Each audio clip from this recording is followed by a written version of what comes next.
jealous. I'm jealous of this other person that, my bisexual baddie was involved with. His big thing was like, she ran me over. She ran me over. First argument we had, you're calling the police? You're crying and claiming to be a victim? It wasn't intimacy. We're not making love. This is literally sex, period. Sex is an escape. Sex can also become an addiction. My first love, my first heartbreak, my best friend and somebody online. And that's when I started to really discover anxiety, choking. Why can't I talk? Why can't I cry? Nobody cares about me. Nobody loves me. I'm all alone. My great grandma died. We were in the same bed. Okay, she passed away in her sleep. I didn't grow up with my mother. I didn't know my father. Crack was her choice. I was alone a lot. I felt so left out, more of a burden. I feel like people don't want to be in love. Did you know about the bisexualness beforehand? A follow-up question might be, would I date a bisexual man again? You need to tell your stories. You need to talk about yourself so people know who they're dealing with so they can stop playing games. Whoa, come and talk to me. I really want to meet you, girl. I really want to know your name. Can we talk for a minute? Can we just talk? Who y'all talking to, man?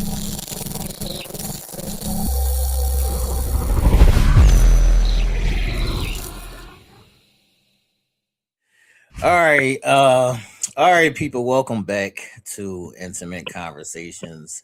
Y'all know this is a platform where people can speak their piece, tell their stories, ask questions, things of that nature.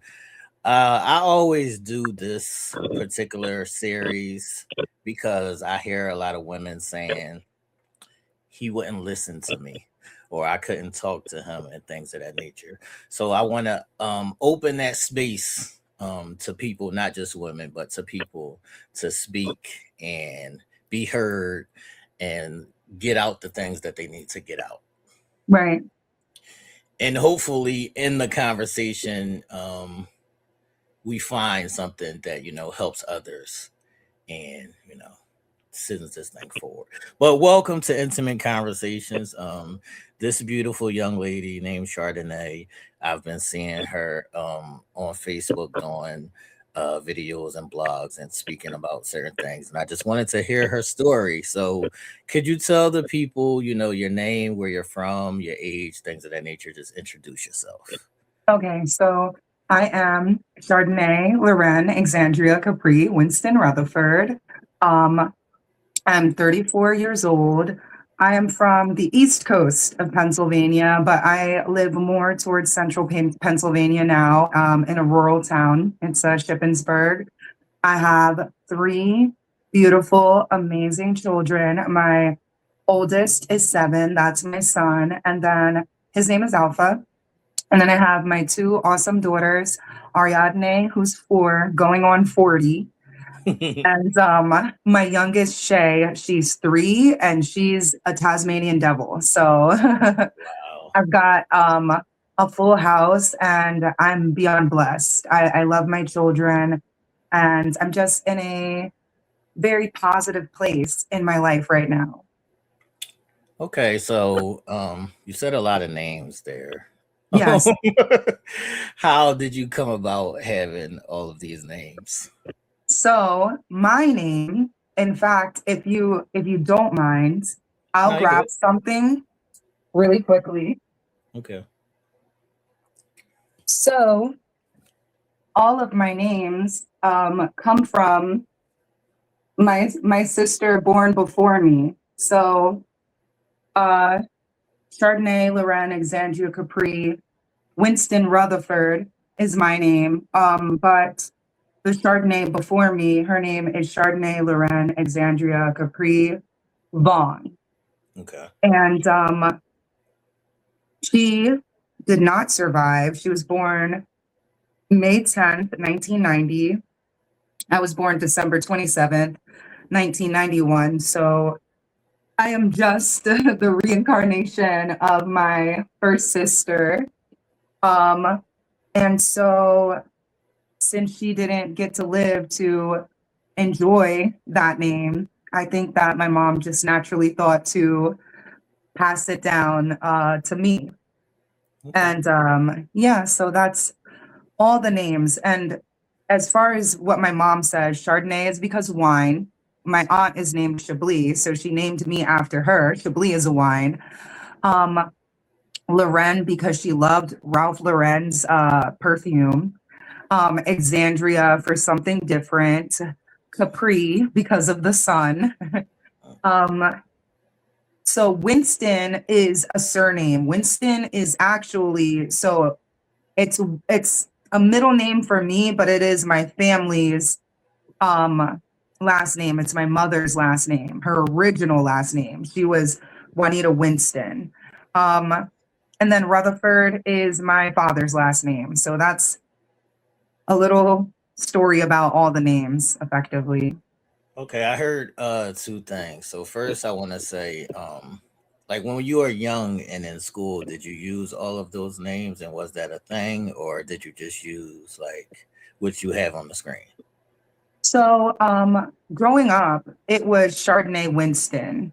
Okay. It was supposed to always be Chardonnay Rutherford though, but I think because in part my father wasn't involved, there was speculation, questioning about whether he was my father or not. He did claim me, he signed the birth certificate, but I think that my great grandmother just thought to herself, I should use, it should be Winston, because technically she is a Winston, when you're born out of wedlock, you're typically supposed to take your parents' maiden name. It truly is a middle name. I don't have it hyphen. So I had an old Facebook and I do have an old TikTok where it's Chardonnay Winston hyphen Rutherford, but it's not like that on any of my paperwork. So it wouldn't be until I lived with my uncle that it became Chardonnay Rutherford, because on all of my documentation, Rutherford is the last name. So you can't just use Winston because you want to. Legally, that's what it was, right? So once I moved with my uncle, or once my uncle took custody of me, I'd start using Rutherford, and that was around 2004. So for about 14 years, I was Chardonnay Winston, and then for the next 20, I've been Chardonnay Rutherford. Okay, if you don't mind, what was the reason that you went to live with the uncle? Okay, so my mom unfortunately had drug issues. Crack was her drug of choice, and then alcohol. I didn't grow up with my mother. I grew up with my great grandmother until I was about 9. My mother would have custody of us for a few years until I was about 13. She'd eventually relapse, and that was a bit of a saga. Our uncle was already living in the house with us at that time. He had a falling out with his girlfriend. And so my mom and her sisters, my aunts, so my mom and my aunts went to go collect him, bring him to move in with us. And maybe like a year later, he's on vacation, she relapses, and he comes back and is now responsible for, and I don't want to say now is, because he had a choice. He very much could have said, oh, sounds crazy, but my life isn't together right now, so I'm gonna go handle me, and then I'll deal with these children, or the family is gonna have to at large figure out what to do with the children. But he decided when he did come back to fulfill the role of being our guardian in my mother's absence. But it was through her relapse, and he was in Florida at a track meet at the time. And so he came back. My mom had stolen all of his valuables, pretty much like drained the entire house of whatever valuables were there. Right. And yep, he came back. He effectively was told, hey, you can take care of these girls, you know, we'll allow my grandpa owned that house at the time. This was a house I lived in. So I grew up in Norristown. Okay. But this was a house on Powell Street. My grandfather owned it. He spoke with my uncle. I know a few of the elders had a conversation, and it was effectively, hey, you can stay in this house rent free. My grandfather, who owns one of the largest well, not the largest. I want to say it might be the largest CPA minority owned uh, accounting firm in Philadelphia. So he's done very well for himself. And he explained, like, hey, as long as you're taking care of these girls, I will be able to help you, whatever that may be.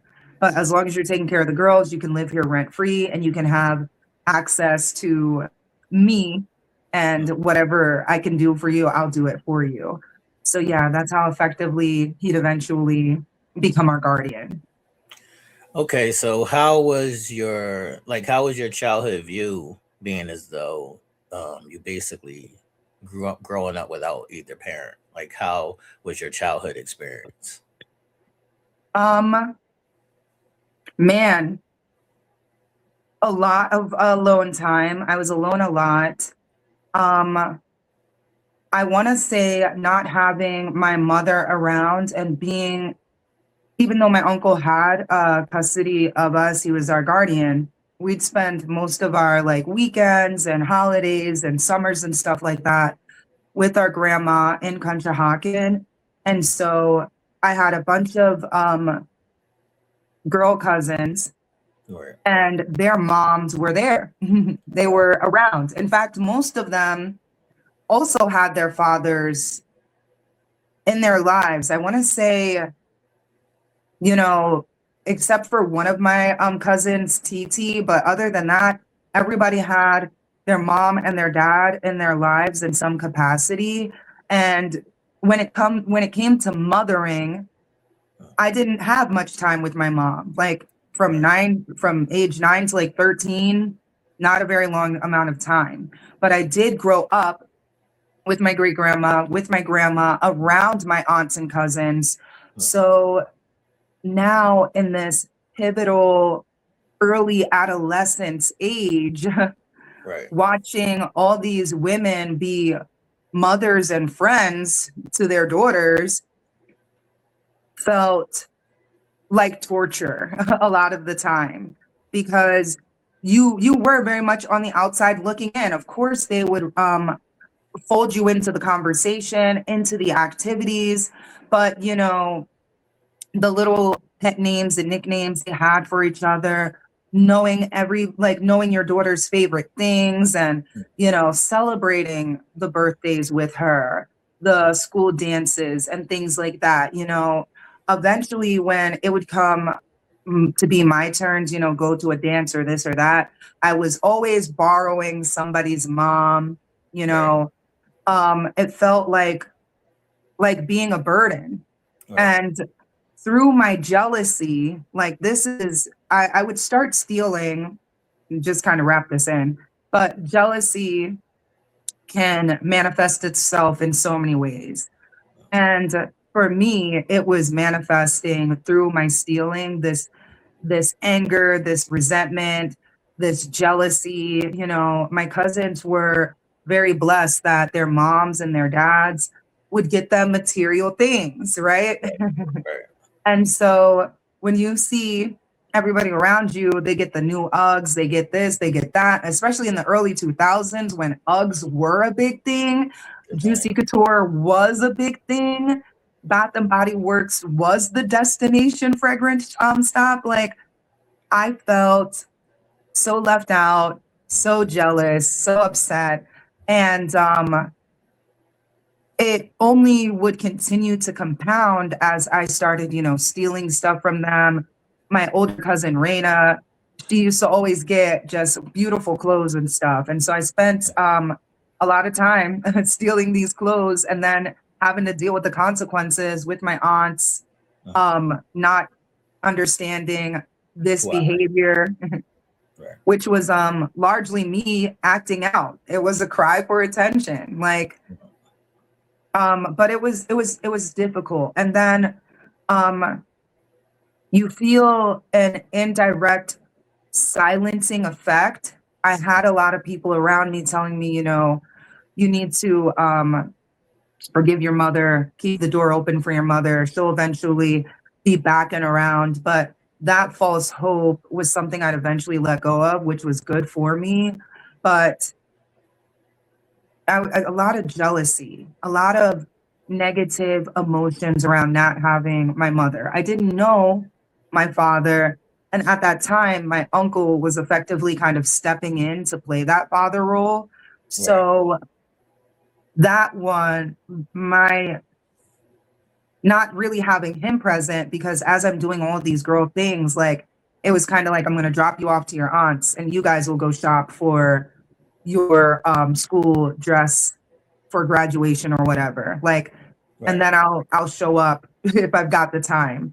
Um, I didn't really understand that. I saw everybody else's dads spending time with them in some way, shape, or form, showing up, making phone calls.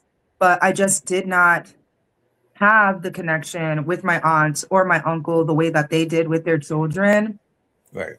And he had explained to me he didn't explain it to me. He actually said this to my aunt, because this would come up, like this feeling of jealousy, this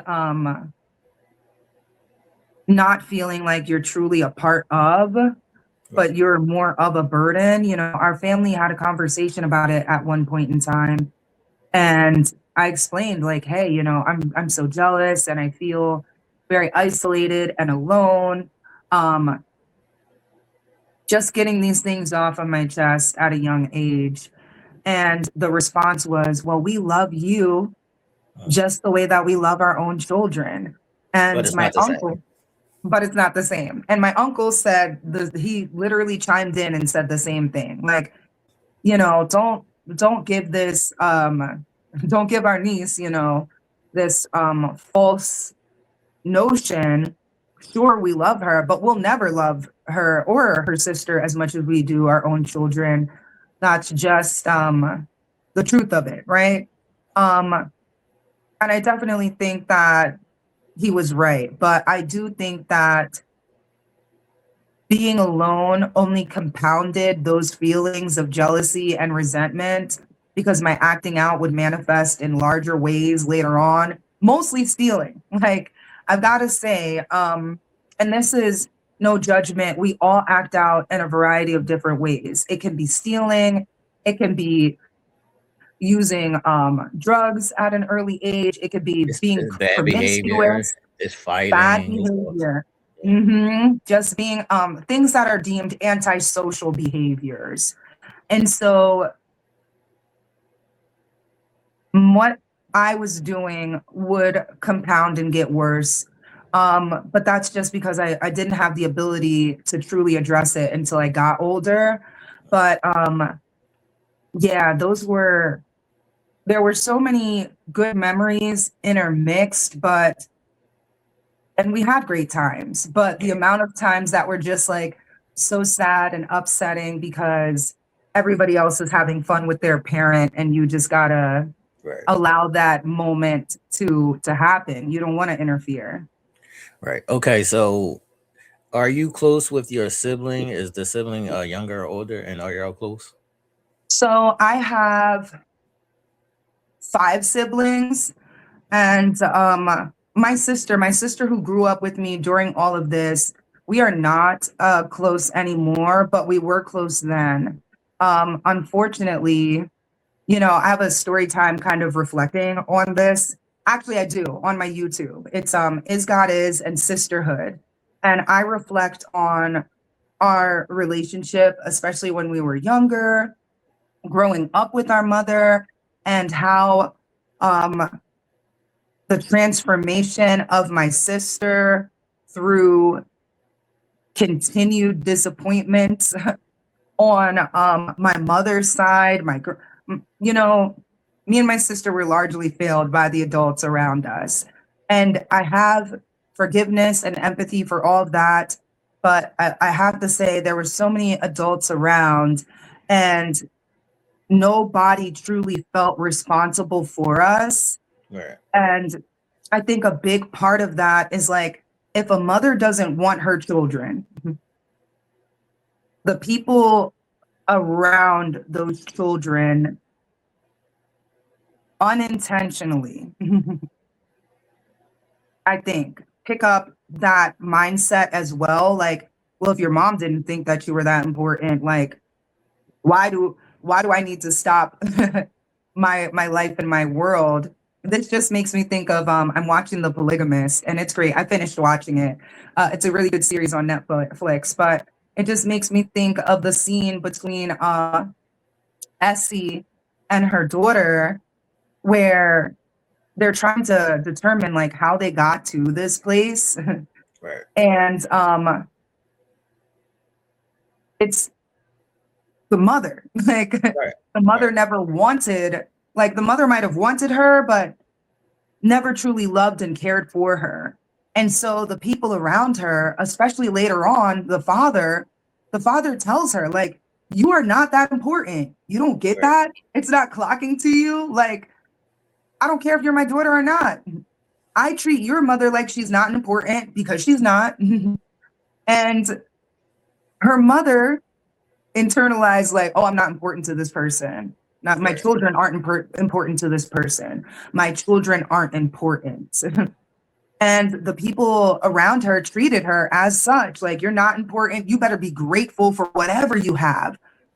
I think that's where I see me and my sister very much in that lane, in that state of mind for some people. Like, you better be grateful because you could be dead.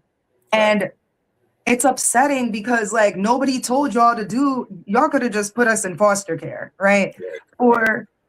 For all of the neglect, for all of the abuse that me and my sister would experience. So many people would tell me growing up, well, you should be lucky, at least you weren't in the foster care system. Like, they do the same things there. And I'm like,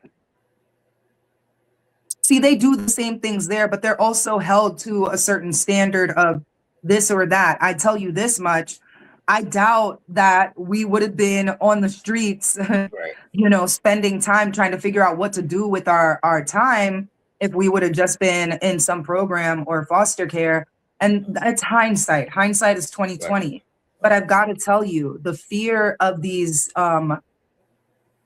organizations and systems that are supposed to help us is legitimate. But at the same time, if you're being left to your own devices by your Right. family, if you're Right. going to get sexually assaulted, if you're going to experience domestic violence, I don't understand. At least in foster care, I believe they gotta you save a certain amount of money when you're on Social Security, right?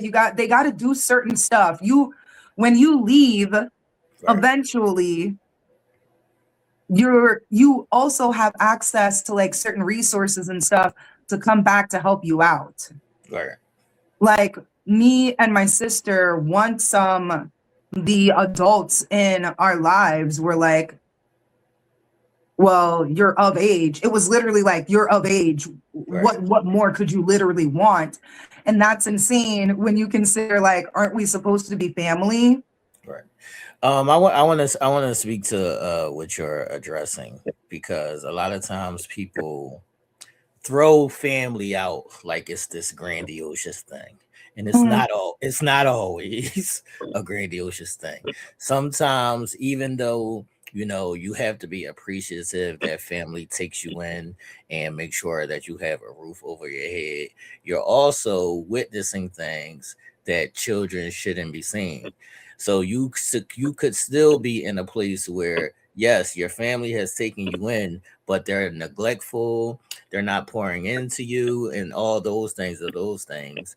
And you spoke to foster care, and a lot of people think that foster care is hell, but I also know existences or examples where foster care, you go to a good foster family and they take care of you and they do Mhm. all the things that they're supposed to do. So we don't know until we know. You don't know. And that's the thing. Like, and that's what's so frustrating because, all right, I understand the history. Listen, I do. I understand the history of like, oh, as as Black people, sometimes they used to just come in and take your kid just to do it, Right. just to mess around with you, just to make your life difficult. Um, but we can't, and here's the thing, as much as it was done to us, this is why you've got to zoom out. Right. You will find white people left, right, and center with the same exact stories Right. because ultimately these systems were typically created to address their problems. Right. Like Right. welfare wasn't created to address Black single moms. It was made to address white single moms who had to leave their husbands because they kept drinking and beating them down, like and crazy stuff. They'd divorce them and be like, "See you later. I hope you die." And the government was like, "Well, hold on. Right. Okay, wait a minute. Don't forget, we need those kids to be workers for the capitalist society that we're in. So let's go ahead and help mom out because the dads don't the dads don't care for some reason, right?" And mind you, they didn't, how could they care? They just were in war, out of war, in war, out of war. Like they are literally being told you can die and we'll send your wife a check. Can you imagine being on the battlefield? I can't. So to bring it back to me, Black people, us today, just women, if your child, if you're in a situation, you know, my mom has been using crack in some way, shape, or form and hard drugs since she was like 16 years old. My mom had both of her parents. Okay. She had a community that supported and loved her. And when you would come through, Moose, Moose, that was my mom's nickname growing up. So she was a very loved and popular child that decided to do drugs, and things began to fall apart. Instead of me, I'm not even the first child, as you can tell, right? And then she's not even the first child. There was a brother born before us. So I'm the third one, and I survived. And that's what I know, right? I don't know all of my mother's lore and stories, but what I do know from what I can gather is that there was a son, there was a daughter, and then there was me. And my great grandmother, bless her heart, she took me. When my sister was born, my mom wanted to give her up for adoption, but my great grandmother took her anyway. After my great grandmother passed away, instead of the family coming together and being like, none of us actually have the ability to really take care of these kids, Right. we should let them go. My mom would come out of prison. That's right. She came out of Makunji and came, and that's when we had from like 9 to 13 that time with her. But at the age of 13, things felt, when she relapsed, it was falling apart terribly. My uncle had just gotten out of a really bad situation himself, and he's returning to a bad situation. Right. Instead of asking for help, I think that the illusion of help that my grandfather provided, because as much as he said, call me, I'll be here, you'd call him and he'd be like, huh, what you calling for? Right. Oh, I need some heat for these kids. Oh, I got you. Click. Might not hear from him for a couple of months. So he wasn't even able to truly provide on his end. And so if all these balls are being dropped, and then not to mention my sister, You got it. You should watch my YouTube video, Is God Is in Sisterhood. But when I tell you, my sister I was 13, so she had to be like 10. She's got all of these major mental concerns and issues. I don't know how or who thought it was okay for her to go from all of this support, all of this family life, and then absolutely nothing, like whoosh, the rug completely. And now she's just on the streets running around, being, assaulted and RAP'd by grown men. And we could have been in foster care. Right. The fear of like, oh, that's going to happen to you there. It's unfortunate because we didn't get to see that. We didn't get to know. What I do know is that what we experienced was not right, was abusive, was traumatic, was depressing. And where my sister is now in her life, because of the failings of the elders around her, especially, she's weak, she's vulnerable, right? You guys are saying she mentally cannot do things on her own, but you leave her on her own. Right. So I think that, we didn't need to have such a fear. You should have let go. But here's my big thing. I've said it a few times on my page. Because of the situation my uncle was in, it made way more sense advantageously.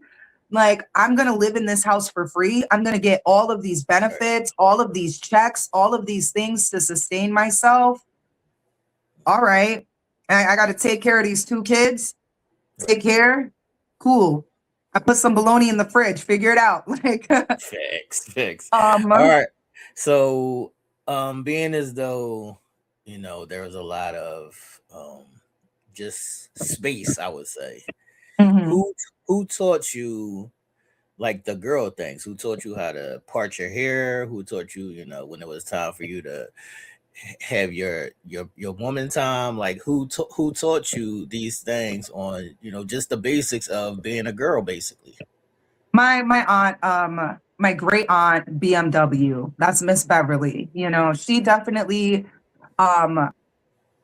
is a large part of my style, like how I shop. I'm a big clearance girl. I love to go to the consignment shops and stuff like that. My aunt always had rather modest makeup. I'm blessed to not have to deal with too many breakouts and things like that, but I always got to keep it simple, do a little eyebrow, do a little eyeliner. Those things came with practice, but I will say that my aunt always had a tip.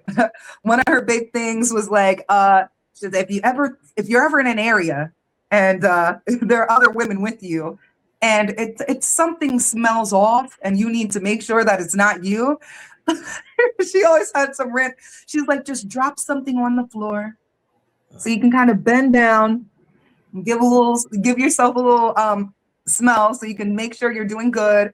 That was one of her big tips. Another big tip was if you want your perfume to last longer, you're going to spray it into the lotion that you're going to wear. And so you're going to rub that in, and then you're going to put your perfume on top. My hair is something that I actually had to kind of like learn more on my own. I used to always wear it straight. Some of the pictures I look back at, I'm like, hold on.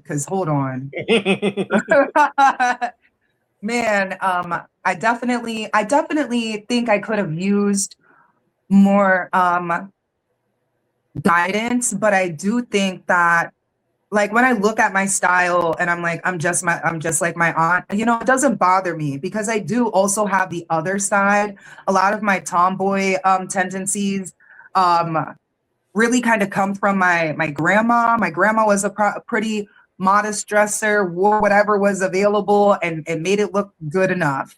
And so I picked that up from her as well. My grandmother was a big prayer, big on forgiveness. And there's something, I don't want to say it's feminine to forgive, but forgiveness takes a form of gentleness. Right. that women are more inclined towards leaning into than men are. But as far as like how I dress, the makeup I wear, my perfume, and all these other little different things, I pick them all up from my aunt, and I pick them all up normally on clearance or sale or Facebook Marketplace because I like Okay, to so save. so when you were a kid, what was your favorite thing to do then? Read. Okay. A So lot. I Yeah, grew I up get that a lot. in Norristown, on Powell Street. The library was right down the block. I was a big reader before then. I loved the Arthur series. That Arthur was on PBS, but they Yeah, also I had remember Arthur. books. So I loved those books. Dragon Tales were huge, huge books in my life. Of course, all of the Dr. Seuss books, um, the Bible when I was younger, because we went to church a lot. So you're reading a lot of the psalm for the day, Oh, the hymns, the you're reading the hymns all of the time. But reading and hanging out with old people were honestly like my favorite things as a child. okay. So this will be a two-part question. What was your first view of love, and how old were you when you started uh getting attention from the opposite sex? Ooh, okay. My first view of love was I gotta say, I saw it all the time growing up with my great grandma, but when my great grandma passed away, her funeral was massive, okay? And the amount of people that showed up was astonishing to me. And I knew then that my great grandmother was very loved. I said, wow, like I was 9 years old. I don't even know how I put that together, to be honest with you. But I remember crying briefly, and mind you, it really hurt. My great grandma died with me, and we were in the same bed. Okay, she Mm, passed away in her sleep. That's why I got to tell you, friend, I feel like I am so blessed because my elder passed away right next to me, but in her transformation into becoming an ancestor, she made sure to leave a shield around me, something around me. Um, but it was her. It was her in a variety of ways. I was sharing this with another woman. One of my fondest memories is, of course, Thanksgiving. But I remember when she used to give me a bowl of flour with mm. water, and I would take it and go sit underneath the dining room table. I'd like climb underneath it, like it's my little tent, and I would just mix dough, Play Doh, Play Doh for the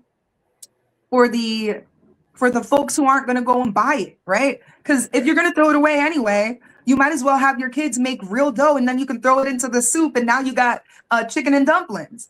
And that was my great grandma, man. That was love. I'm telling. But when she passed away, I really saw that firsthand how much she was loved. Um, the first time I got attention would be around like 9 years old. I'm in elementary school, and there were twins, Richard and Robert. Okay. And I'm very sure it was Richard. I hope neither of them call me to correct the record. Like it was me, girl. Um, but and I always thought it was funny because their last name was Robertson. So I was like, Richard Robertson, Robert Robertson. Right. Who sat down? Who did this? Because I want to talk. Um, but that was like the first form of attention. And I gotta tell you, I was already not playing with dudes at a young age because I have no idea what was going on. But I think he was trying to like talk to my friend or something like that. I can't tell you. All I know is old boy got yoked up and and sorry, Richard, Robert, Mr. Robertson, whichever one you are. But I feel like he said something salty to me. And That happens a lot, though. That happens a lot. it was something. It was something. I got it. I promise you, he was wrong. But I gripped him up on the wall, and I was just basically like, "Don't play with me, little boy." So I was never to be played with, but don't go choking up people. You know that's not the message. But Yeah, that was but the first time yeah, that happens a lot though. Just in children choking up the because young.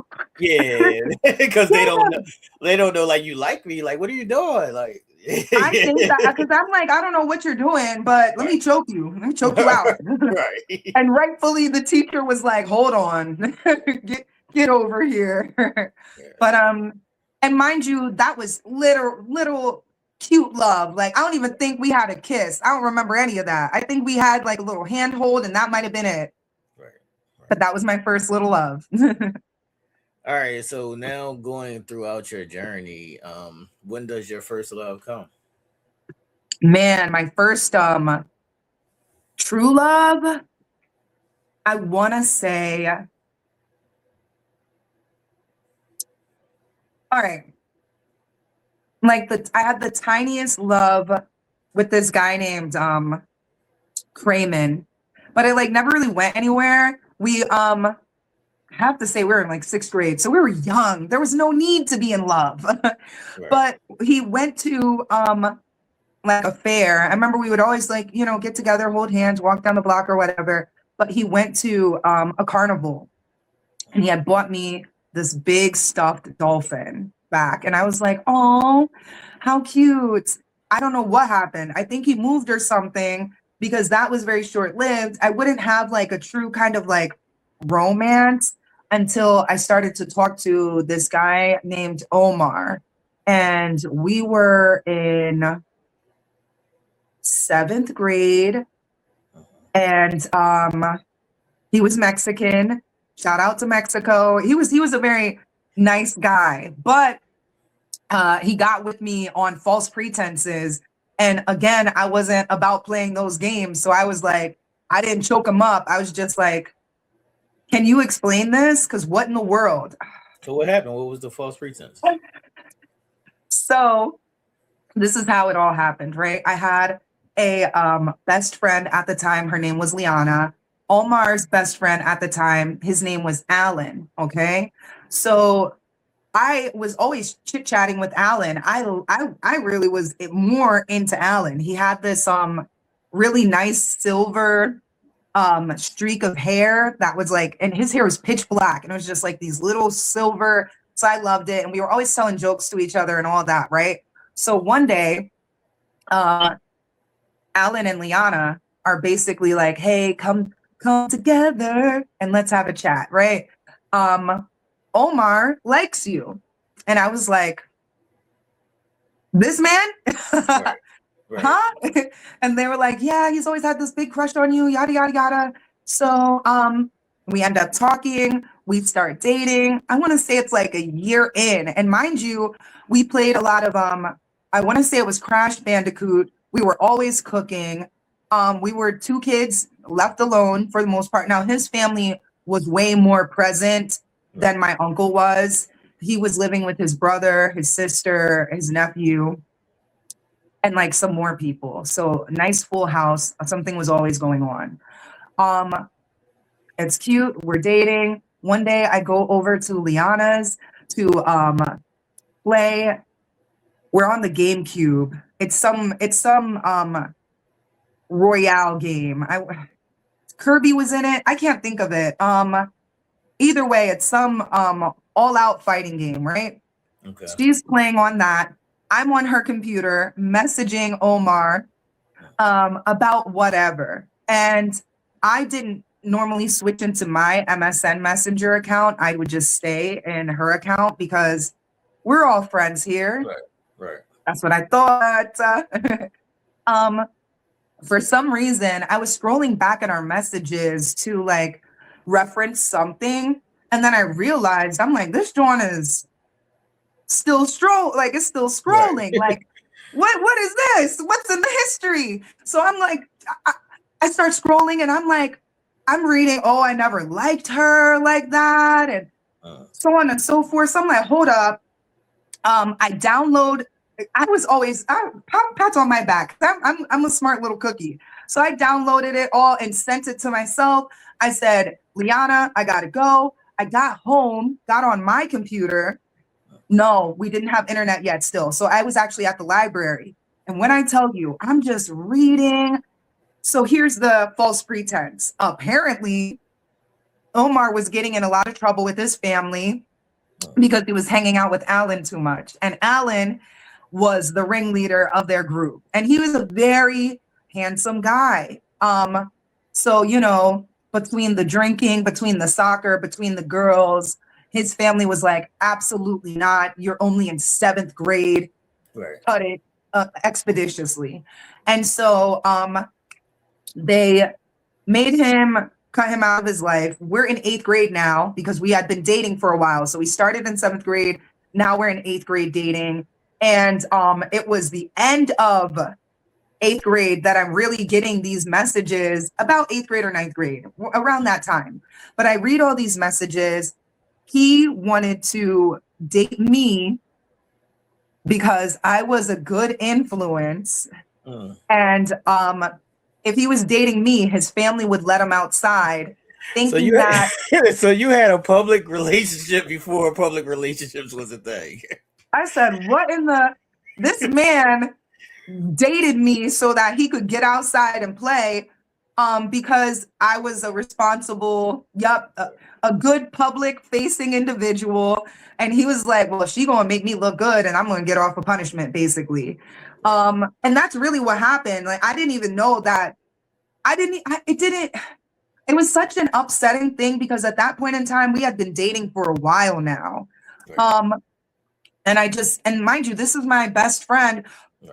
So it gets deeper because she's like, oh, I always liked you and so on and so forth. And I'm just like, Liana, what? Right. Seriously?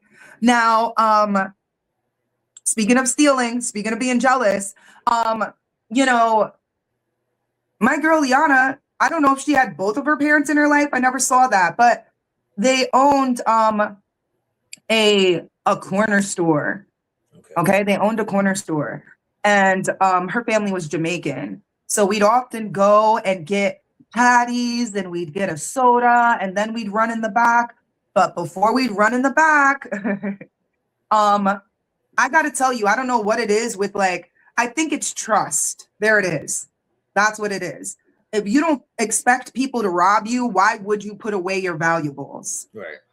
And I'm welcomed into these people's homes. And so I absolutely was spending time with Liana because we were friends and I wanted to.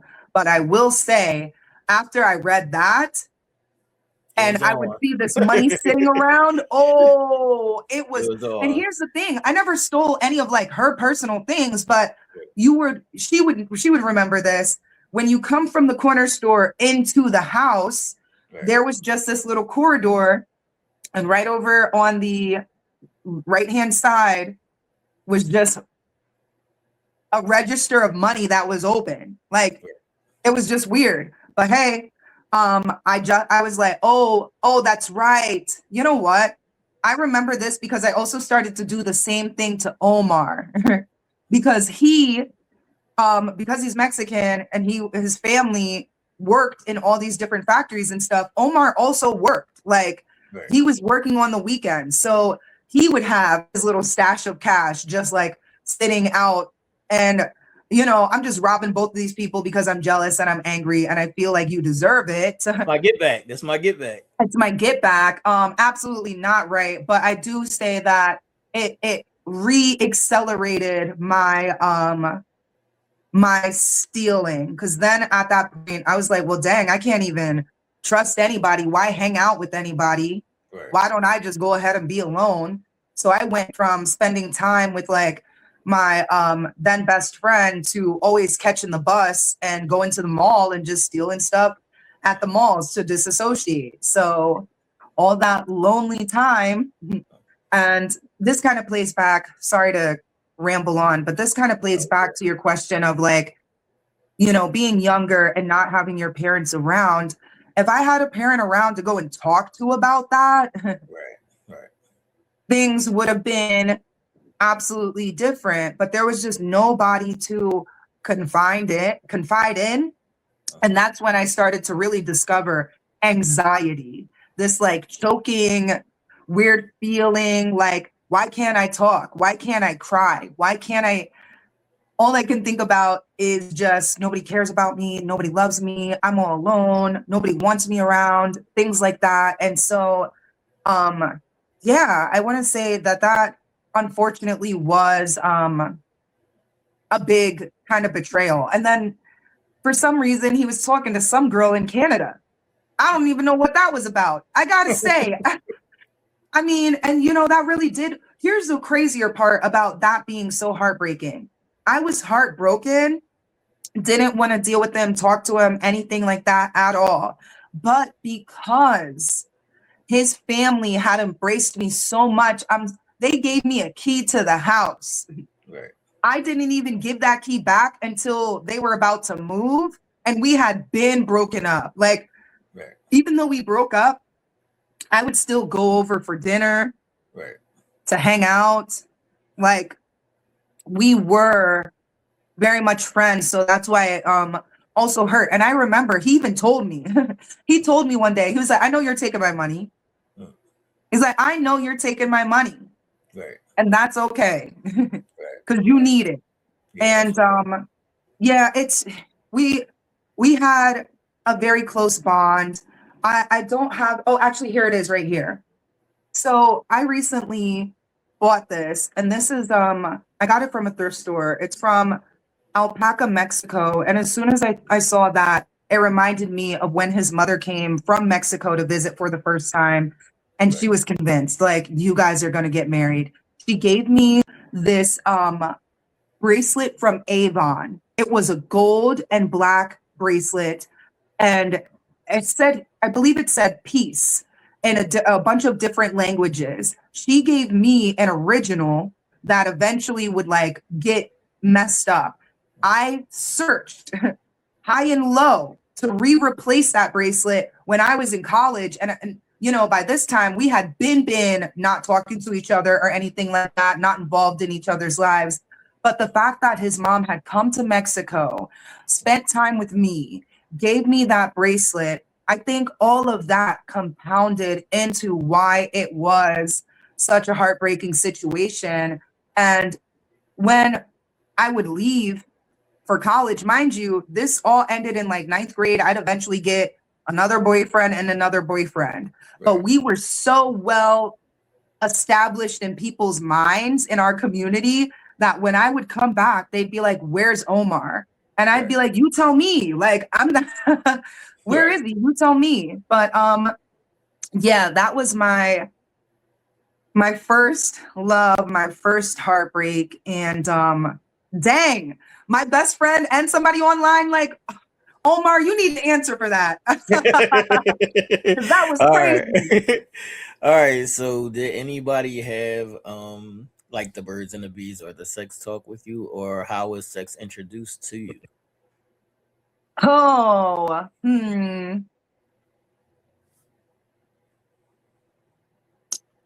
I don't feel like it was ever truly introduced. I know that by the time my mom had custody of us, and my mom, she didn't teach me really about too many womanly things at all. In fact, I got my cycle when I was with my mom, and she embarrassed me. Like, I woke up, I had no idea what this was, what's going on. And she's like, you're dirty. That's disgusting. You're just gonna lay in your own blood. Go clean yourself up. And I'm just like, I have no idea what's going on. Like, I don't So know what's happening.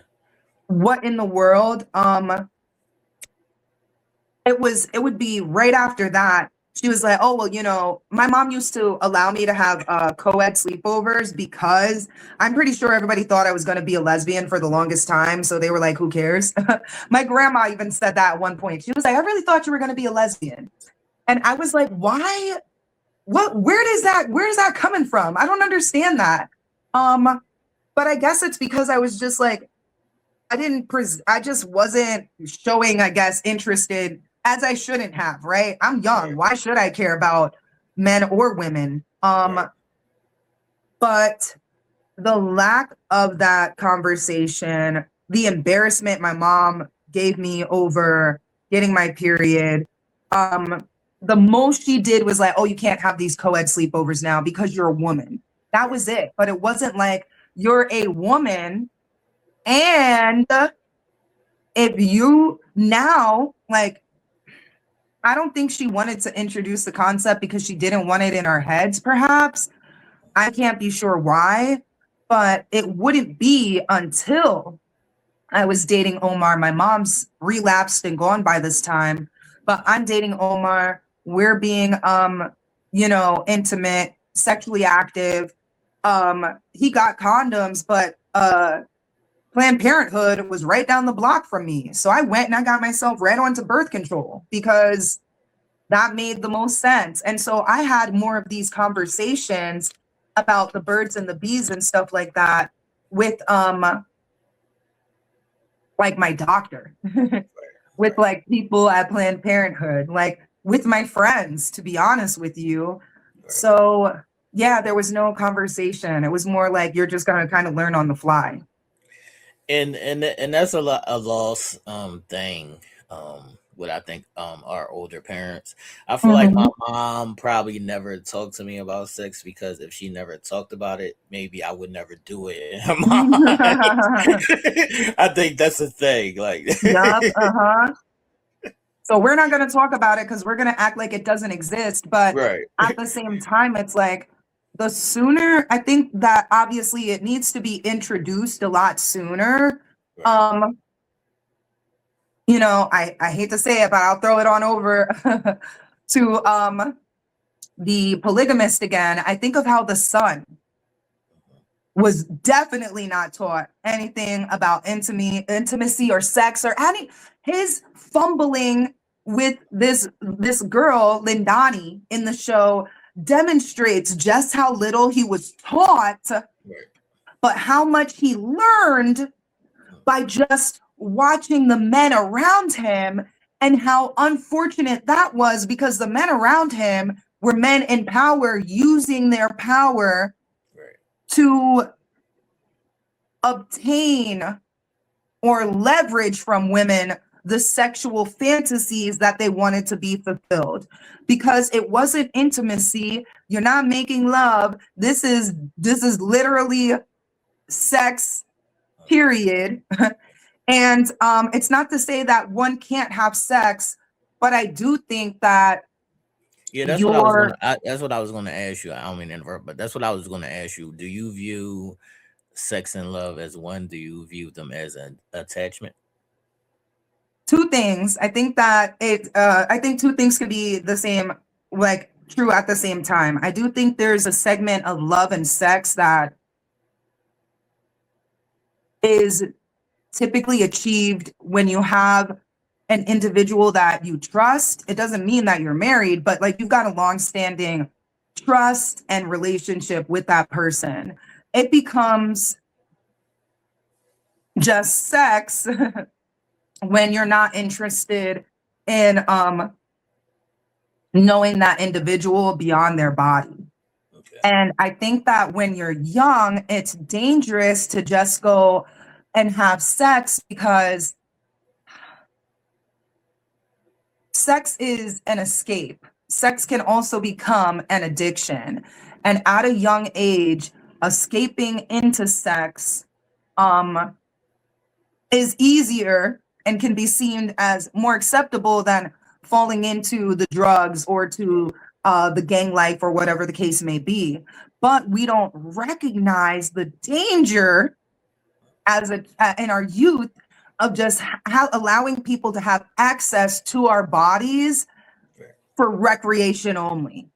Right. And I think that's something that as an adult, you are better able to handle and understand. But I don't think people learn that even even as adults. maybe, I don't think. okay, I see where you're coming from with that. And I do, I'm having complicated thoughts and feelings about sex because on one hand, I'm like, you can have casual encounters, Right. but me as a woman, I can't think of too many casual encounters I've had that the person didn't keep trying to talk to me, didn't want to keep trying to know me, things like that. Sex is giving people access to your body is something that we don't take seriously the way that we should. And that's on both ends. You know, I as agree. much as you can say as a woman, the sanctity of our bodies and our body is our temple, it's true on both ends. And when you start to just allow anybody to have access to your body, and not just anybody, but you're just allowing them to have access to your body just for pleasure alone, something there's something missing, there's something off, because I feel like I feel like people don't want to be in love. People don't realize that you're allowed to love and then love again. Like it's That's a okay fact. to be. Here's my big thing. I'm starting to like grapple and like, especially after watching The Polygamist. Right. Um falling into, especially when you're young, falling Right. into, let's do the threesome, let's go have sex outside, let's do promiscuous and risky behaviors. Right? You are, is it truly what you want? Right. Is that truly what you want? You just want somebody to have access to you for just a fun moment and a fun fling. I don't think so. And Well, I think I, it go depends ahead. because there's some people who do want that. There's some people who are comfortable in that space. I think that what you're speaking to when you say, I don't think people want love or understand love, I think that people, like you said earlier, the trust factor in love. I think that it's easier to just have sex and have that be a thing because it's not a risk of being hurt. Boom. But the thing is, life is nothing but love and heartbreak. Like Right. love and heart. It's a And part of love. Like sometimes love hurts. It's a part of it. yes. The amount of times, like, especially if you're a parent and your child is making a choice that you don't like or you don't think Right. is right, but it is their life, you have to either, if they're going to be in danger, that's when you put in the tough love. But then also sometimes it's just sitting back and letting people live their lives and learn their Right. lessons for themselves. I think that, yeah, this irrational fear Right. of, oh, I'm gonna be hurt again. You get hurt all the time. I That's a don't get it. fact. Like, you're That's a getting hurt. fact. You are getting hurt all of the time. But the refusal to allow somebody into your heart, I think this is the other thing. People have this false notion of something is supposed to last forever. And the Say it one more time. yeah, like people have a false notion about everything has to last forever. We really need to start listening to those sayings that the elders say, like some things are for a season and Right. some things are for a reason. And allowing, especially if you think about yourself as a tree, that was something that was relevant in my Bible reading today on my live. But like, if you think about a tree, I remember this analogy being told to me when I was younger. Leaves don't last forever. Branches can break. A limb will potentially come off. But the roots of your tree, those need to be foundational, whether it's principles, whether it's people that support you. You need to have yourself rooted, and then you need to make sure your soil is good. But as far as everything else that attaches to you, even the little birds that come to visit, they're not going to last forever. I think that we've been confused because marriage as an institution, which people do not remember, but marriage is for rich people who wanted to concentrate their wealth and make sure it's a business. They wanted to make sure nobody else was going to take the wealth from either family. So these families came together, contract a business, and said, let's make sure. That's why some of them just were like, go call your cousin so we can make sure we keep this together. Because they did not want to share. They didn't want other people to benefit from whatever they deemed was their family's hard work, normally exploitation.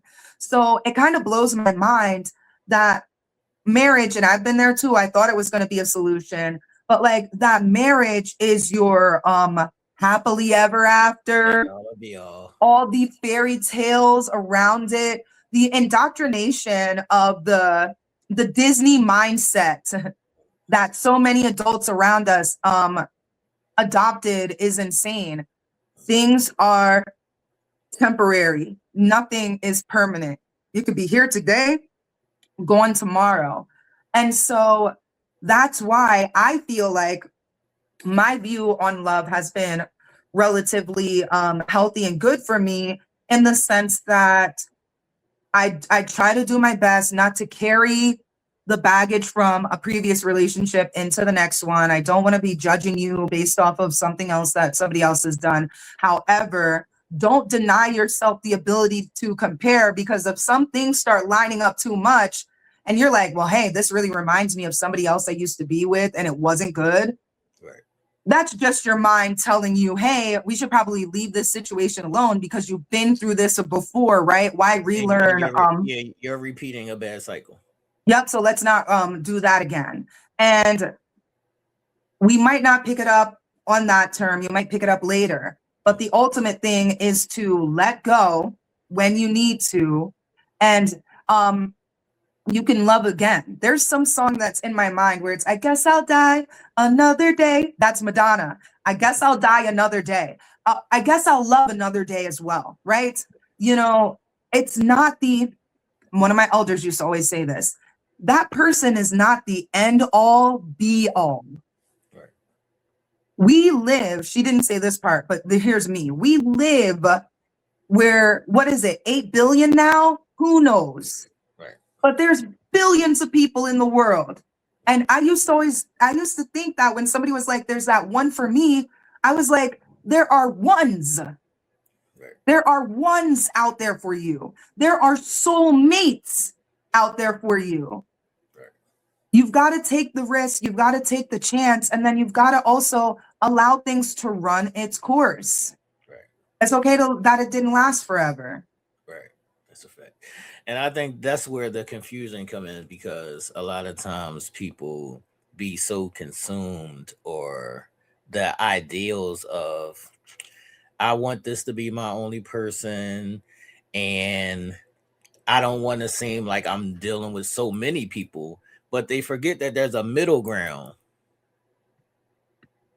Like, there's a lot in the middle that everybody skips, and you have to open your mind to something bigger than what your basic ideal is sometimes. Yeah, I absolutely agree. You know, I think that having different views on relationships is something that our generation is moving towards more.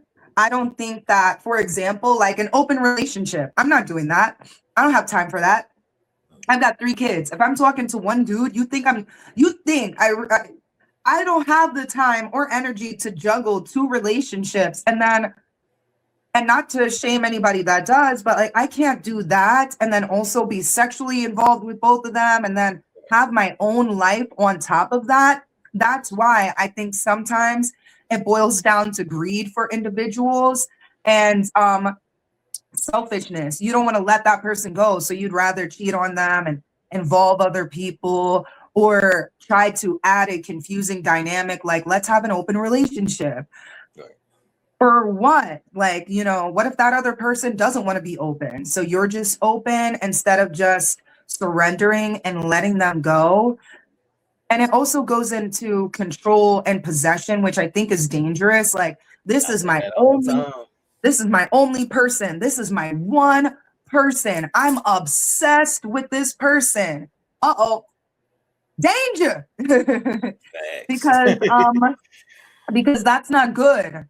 You want to know why? It's because you are off loading all of these feelings and expectations and hoping that this one person fulfills them, and then when they don't, now you want to punish them, when in reality these things weren't meant to last. And then not only that, go look at marriages in the past. Like, they weren't happy for the most part. They were trapped. Facts. And to get a divorce was like insanely difficult back then. You know, today it's a lot easier, but yeah, in The Polygamist, to bring it one more time. Sorry, just got, it's such a good, you got to watch it. But in I'm The a watch. Polygamist, it is very clear that each woman involved with this man feels entitled to continue to be involved with him because they, in one way, shape, or form, helped him achieve a goal or reach a different milestone. And instead of accepting, okay, yeah, I did this for this man, I helped him, whatever, Right. he's harming me, I need to let him go. The mindset is, oh, no, no, no, no, no, no, no, no, no. I've done all of this, so I need to control the situation, the narrative, this person, because if I let him go, what are people gonna think? Right. What is the damage to my image through this? When in reality, it's like most people aren't happy in their marriages. Right. I saw a meme the other day where this guy, I love this guy, he's getting dressed and there's music playing, and underneath it, it says, don't let your wife stop you from trying to find your soulmate. Everybody's out here still searching. And I die because, you know, how that's so true, unfortunately, for so many people. Like, people are still searching for this soulmate. And I got to tell you, 9 times out of 10, it's yourself. You just don't want to have a relationship with yourself. So that's another, I think that's that you mentioned a middle part or a middle ground that people are missing. I think it's that loving themselves part, because once you begin to truly love yourself, you understand and you start to set more boundaries that prevent you from going through such highs and lows that certain romantic and like involvement can create, especially when you're sexually involved with somebody. That can be all over the map if you guys aren't also knowing or getting to know each other on like a personal level, because it's the height of the lust, and then the only thing that can kind of like add to that is continuing on with the lust, the sexy pictures, the text messages, the this and the that. And I think That's that, exactly what it is. It's knowing your levels. It's knowing your levels of what you can, how you can regulate your emotions and right. how you can move and operate. It's knowing Mhm. yourself. It's knowing yourself. You need to know yourself. You need to love yourself. And I think that we are taught that we'll find ourselves in a relationship, but they didn't tell us that the relationship that we find ourselves is our relationship with ourselves. You know, I look at a lot of couples, and I always used to think this was crazy, but I'm like, how come y'all like look the same? So, or how come one personality is clearly present in this relationship? And I find that a lot of women adopt the personality and the traits of their husband. I say that all the time. I want to cut you off, but I say this all the time that a lot of the times people get into a bad space because when you meet somebody, you conform to them and you lose yourself, and then that can only last but for so long, and then it's like, what the fuck? I'm trying to tell you, listen, I felt I was finding myself my last relationship. So my daughter's father, his name is Brandon. I was finding myself And then I had to keep getting hit with the reality that this man wanted me to be him, Right. wanted me to do his job, do not only the emotional, physical, mental labor. Like, I'm telling you, he was ready to get out of his skin and hand it to me and be like, here you go. And it was his father who kept being like, yo, you know, she's capable, she's smart, she can do all of this stuff, but like, what are you doing? Right. And he's like, I'm gonna just sit at home with the kids. You know, she's not even doing that. So he wasn't even trying to become me. I'm telling you, this man was like, took the shirt off his back. Whoosh, here you go. You've got a new role. And I just could not do that. But what I did see was all around him, all of the different relationships, especially one with like he was close with this guy. But this guy was dating a young woman, a little younger. But I remember her kind of coming in with like, you know, the long dresses and the this and the that. And then next thing you know, she's wearing cowboy boots, a hat, Right.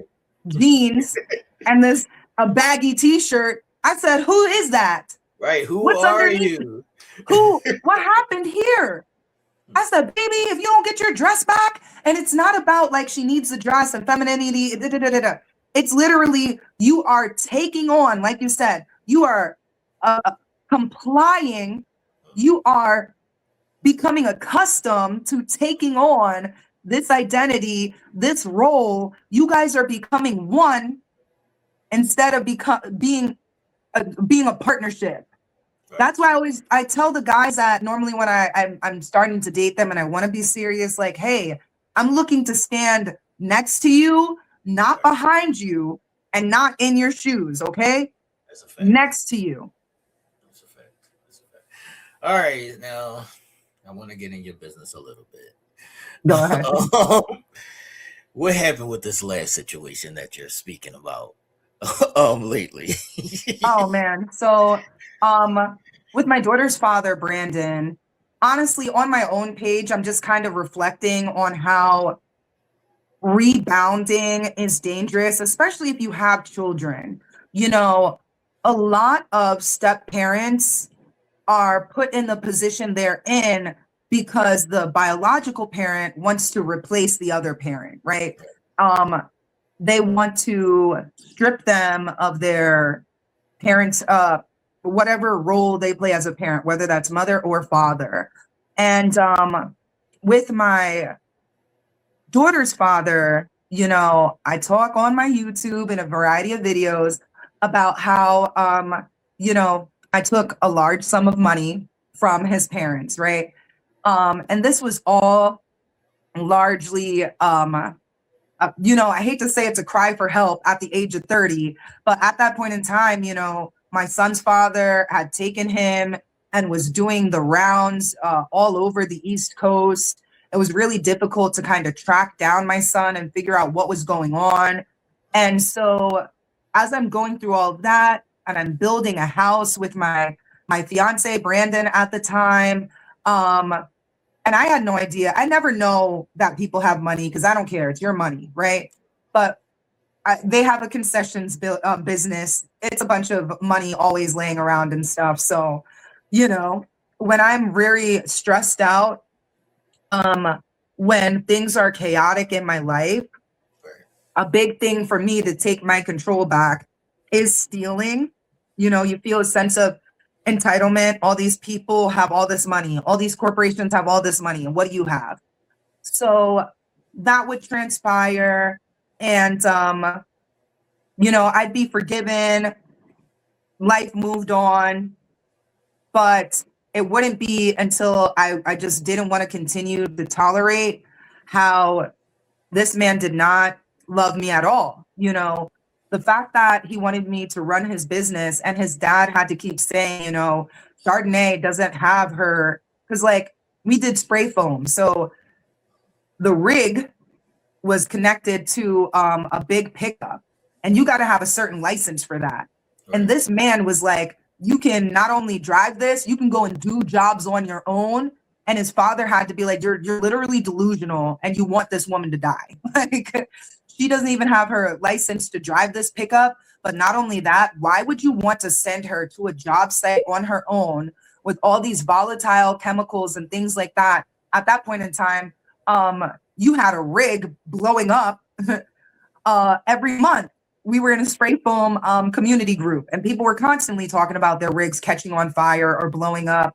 Anything could potentially go wrong. And when I tell you, Brandon was literally like, I don't understand why you can't run this business. His dad had to keep telling him. I mean, I have to say, for everything that transpired, his dad certainly was one person who had to keep telling people, like, this is a woman. This is the mother of your children. You want her on top of scaffolding, on top of a ladder alone? What if she falls? Right. There's no service. We ain't got it like that. We're in a rural area. He didn't want me to mow the grass, but Brandon would never do that. Brandon was a very lackadaisical individual. But long story short, things just didn't work out, but he didn't love me, and he certainly didn't have an issue allowing me to be in danger. When we separated, we had one big blow up argument. Okay, we had one big blow up argument. He told me he didn't love me anymore. Things were hectic at that point in time. I didn't even realize I was pregnant with our daughter, Shay, but he told me this. I have like a pretty big breakdown in the car over it. He comes out to kind of talk to me about it. He wants to take our daughter. I had my son and my daughter in the car. He wanted to take our daughter. He claimed that I ran him over. That was absolute nonsense. Never happened. All this would be thrown out and addressed in court. But over the series of the next 4 years, I would be in and out of court with him. But I think that what's so egregious, this is why, it's a shame, because the woman, now hold up. The polygamist is teaching me a lesson about this, right? As much as throughout all the court, I already knew it was him and his parents. They was doing way too much. They were upset. I really think that part of it was upset because they lost one of their hardest workers. I got to tell you that. Because Brandon was lazy as hell. And his dad loved me. This man said, and this is after I stole from them, right? His dad said, you've been the best influence on our son ever, beyond me and his mother. And it's because, I motivate people. We got to get up. We got to do something, XYZ, at all times. But to bring it to modern day, after all of the court that we've been through and how much I had to truly fight to get where I'm at, I had to go through several shelters. I had to go through sleeping on people's couches and sleeping outside for a hot second and this and that. It was a large journey. But when I consider right now, for the fact, as I'm processing it through my Facebook, through my YouTube, how little he cared about me and how much this family really wanted to have me put in prison, have me erased from my children's lives, it's very painful. And, he's got a new girlfriend. And initially, I was going to say, before I stopped and mentioned the polygamist, but I was going to say, I don't blame her. She doesn't know. Right. But she does know. She knows whatever he told her. Right. And here's the thing. You were going along with that plan. Right. You were more than okay with trying to take the role of mother in my children's lives. And I absolutely, put most of the blame on him, because I don't even know how you found a girlfriend going through all of this stuff. I really don't. It was kind of crazy. I want to say, like, in the second year, right before Shay was born, he moved somebody in that quick. I'm like, that's insane to me. And here's the thing. She understood we were going through court. We were still going through court. So you chose to be with a man who's going through court with a woman who's fighting for her children. And my big thing is, you know, this woman doesn't talk to me, doesn't address me ever. And she keeps showing up with during the drop-offs and things like that. And it's really upsetting because, you know, you don't need to know the story. You're going to find out on your own. You're going to figure out, because I know people, he ain't changing. He didn't change. He didn't. There's no way. I'm sorry. You know, he didn't change. He was enabled through his parents to, and then supported by his parents to attack me in court when all I ever wanted was to share. I never ever was like, give me primary. I'm taking these kids away. No. So And is that the basis of why y'all in court? Is it like a child custody we're thing? no longer in court. All of that is settled. But that's because, you know, I got to say, I had God on my side at all times, because I remember when, so I won what I always wanted to be fair. They didn't. And the judge saw that. The judge was like, you don't got nothing better to do than to stop taking this woman to court. Like, she's through, it is clear to me, this is one statement he made. It is clear to me that when I review the app closed messages, there's one parent who wants to move forward and wants to be amicable. And then there's another parent who's being dishonest, Right. for the most part. And that was him, you know. I'm happy that we share our children. I would never change that. It just disturbs me how through all, and mind you, that's why, you know, I'm writing my memoir, I'm writing and creating all these different things, because the journey was so intense. And here goes with not having parents, right? I had to listen to some audio about me leaving my dental assisting program. I still got my certificate, but, you know, and that was because I kept fighting for it. But I had to listen to that recording, and then I'd eventually stumble upon a recording between my son's father, so his name is Trevor, so Trevor and his aunt Zelda, right?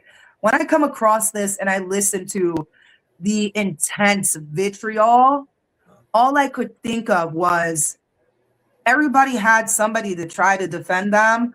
I was defending myself, and that was it.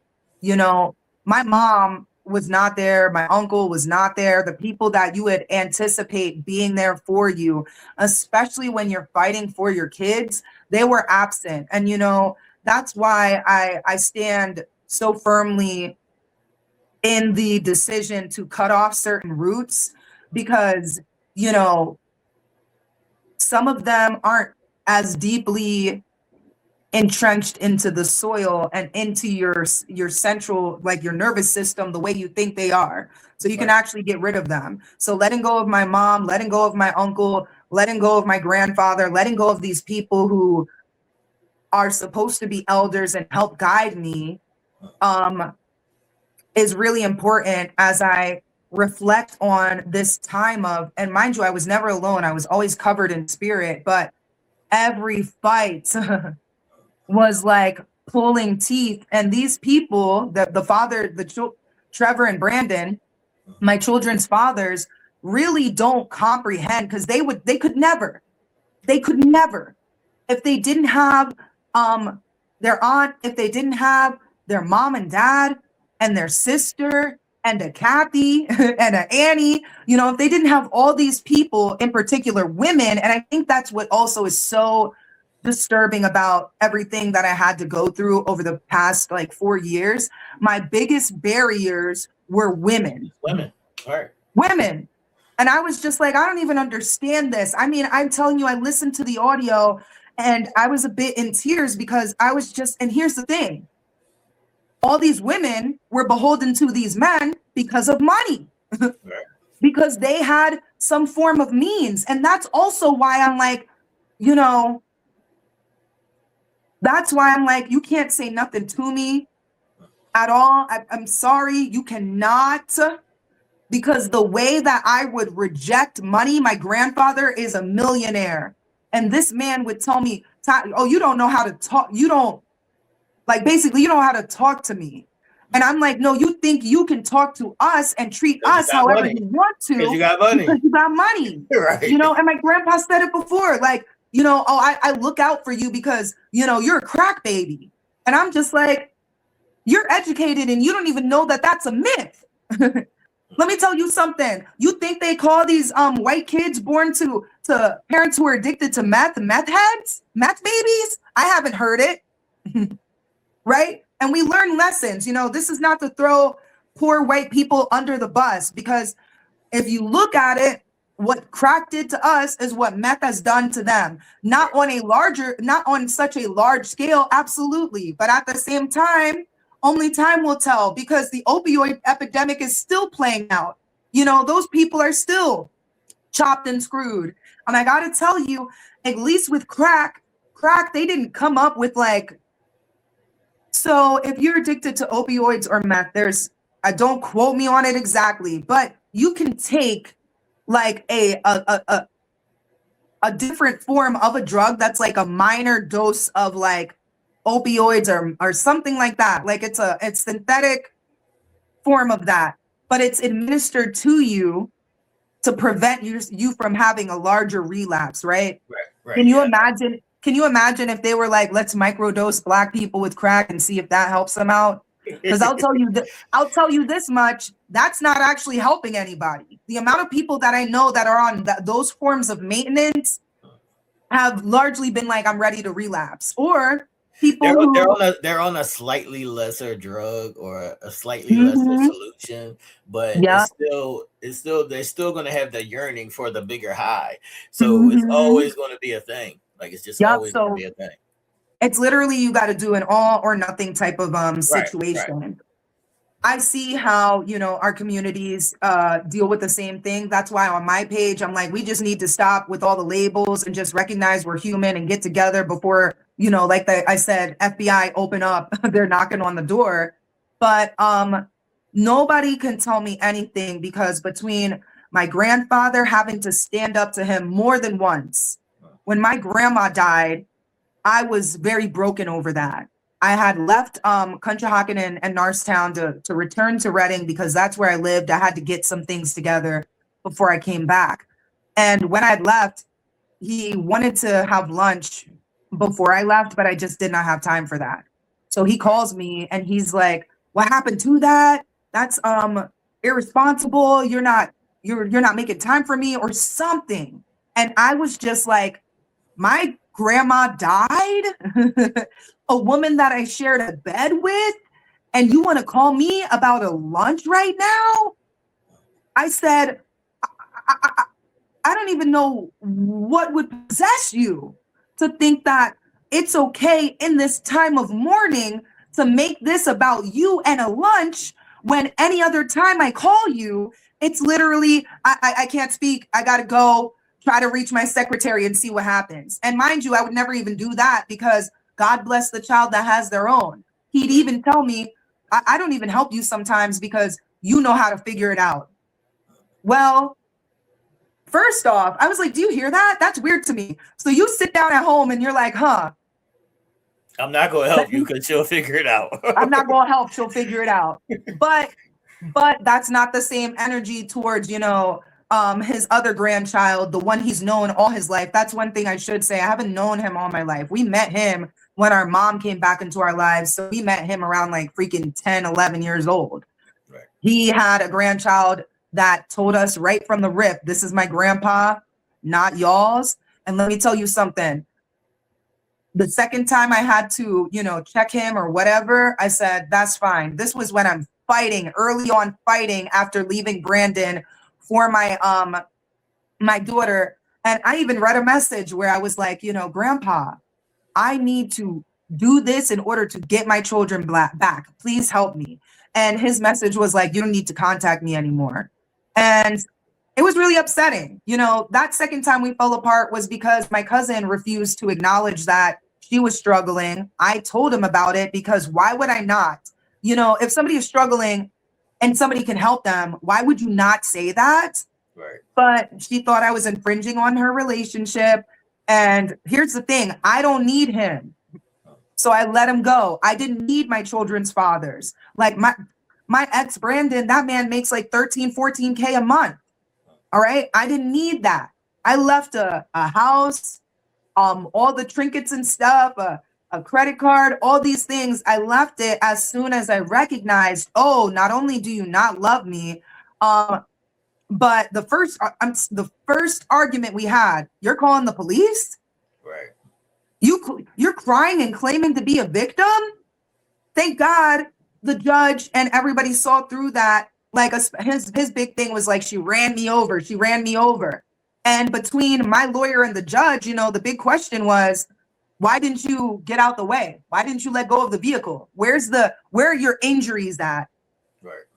Nowhere to be seen. So I'm not beholden to men who have any form of money, anybody. That's not only men. Like, money is not what makes you. Facts. And for example, my son's father, Trevor, he unfortunately, he was always one of those people jumping from women to women for housing. I'd be one of them. Hold on, because I want to go back to something that you said. When you said that money is not what makes you, sometimes those people, that's all they are, and that's their only power. So in essence, that is what makes them, but it's not going to make you to me. Like, I'm not going to put you on this high pedestal because you have money, or you're not going to be able to talk to me a certain way or treat me a certain way and handle me certain ways because you have money. You may view that like that, but I'm not dealing with that. That's why, honestly, that's why I'm like, people don't even, you need to tell your stories. You need to talk about yourself so people know who they're dealing with so they can stop playing games, okay? Right. Because if Brandon had listened, he would have been known. Like, I had cut my grandpa off. We wasn't talking because he thinks he can talk to me any kind of way. And mind you, it's not like this man was giving me all kinds of money or anything like that. When I left Brandon, he didn't give me a single penny. But you know what? You know what I loved? The amount of people who were like, oh, you shouldn't have been with that white man. Shouldn't have been with that white man. Shouldn't have been with that white man. I'm like, I had to just deal with this with Trevor. That's a black man. He's from the islands. I don't care. But listen, I understand Jamaica, St. Thomas, the Bahamas, yada, yada, yada. You're here in America. They look at you, you're black, and they're going to keep going. They're not worried about what flag you flying and all that. I'm trying to tell people they don't care. So with that in mind, Trevor didn't have any money. He didn't get some money until he unfortunately got into an accident when he was in Florida. He was on the job and he had to have his leg amputated from the knee down, right? So after some time, he gets his check and all that other stuff. We've been separated. We're not talking anymore. But it just goes to show that, mind you, Trevor's family was done with his shenanigans before the before the check. His family was completely done with his shenanigans. Everybody was like, give her son. We're sick of this. We're tired of the drama, right? But he didn't want to.